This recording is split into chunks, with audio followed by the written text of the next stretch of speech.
Arguing for the end of adult marijuana prohibition is easy because we have facts, science, reason, compassion, evidence, truth, and logic on our side.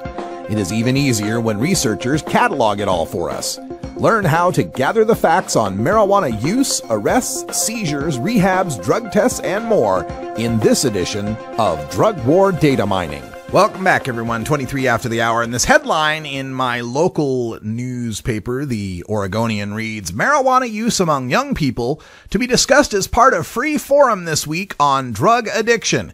And in it, they do a Q&A with Dr. Andrew Mendenhall, who's the outpatient medical director at Hazelden in Beaverton. So they asked a drug rehab guy about how addictive marijuana could be for young people. Guess what? He said down at the very bottom, "I don't think there's a safe level of marijuana consumption." That's right. Nobody can consume any marijuana, even an adult, without it being a problem. But I didn't want to focus on that. I wanted to focus on this drug war data mining piece where he says, quote, "Cannabis dependence is the most common addiction among people 14 to 24 years old seeking treatment at the Beaverton Clinic." Now, I don't have any numbers on the Hazelden Clinic in Beaverton specifically, but I can get you numbers from the treatment episode data set, which is all of the rehab admissions to the hospitals throughout the country that get public funds. And we worked with this a little bit last week, but we want to take a look and find out what is the number one substance people are going in to rehab for. Now, within TEDS, we have a number of variables that are available to us. And under the original variables for substances of abuse, there are 3 substances listed: primary, secondary, and tertiary, as far as what's the drug the person's coming in for. Some people may come in for more than one drug. They might be alcoholic heroin addicts, for example. So I like to look at the primary substance, and this is something called sub 1. And if we take sub 1 and put that into the row, we can then run our table and find that the primary substance people go to rehab for is alcohol.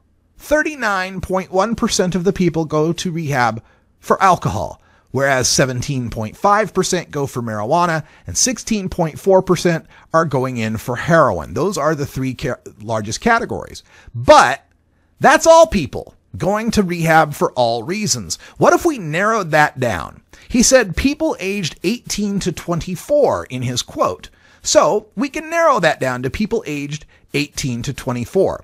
There's a thing called the selection filters that allow us to use a variable to reduce the output by a particular variable. In this case, we're going to use age, and the age isn't the actual age, but it's categorized into like 14 and 15-year-olds, 16 and 17-year-olds, 18 through 20-year-olds, etc.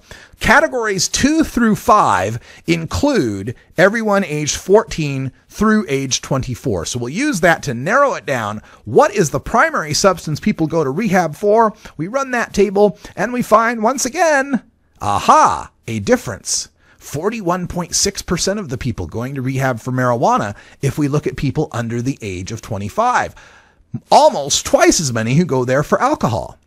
However, this statistic is also skewed by something. We're looking at all people everywhere. We're not just looking at the state of Oregon. Fortunately, TEDS gives us another variable called OR state, like state of Oregon, OR. And if you put OR state 1 in here, that'll give you only the people from whom were the state that were from the state of Oregon. We run that table and we find that it's evened out a bit. Marijuana is 38% in Oregon versus 31% for alcohol. But this still reflects all people going to rehab for all reasons. Remember, our Hazelden guy said people seeking treatment. This would not include people who are in treatment because the criminal justice system forced them there. We can use a variable called p-source to tell us what sent someone to rehab. And when we run that, we can find that when it comes to the criminal justice system, the criminal justice system is sending 37.9% for marijuana, but 43% for alcohol. Looking it down to just self-referrals, we see 27% for marijuana, but 33, almost 34% for heroin.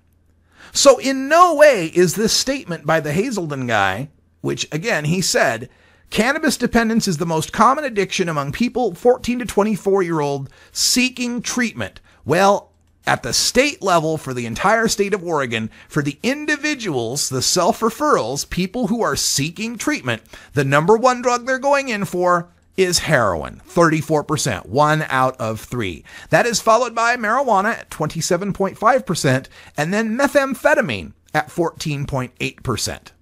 We see when we look at school educational, 82% of the people sent by schools to rehab are being sent there over marijuana. That's kids getting caught in school with pot.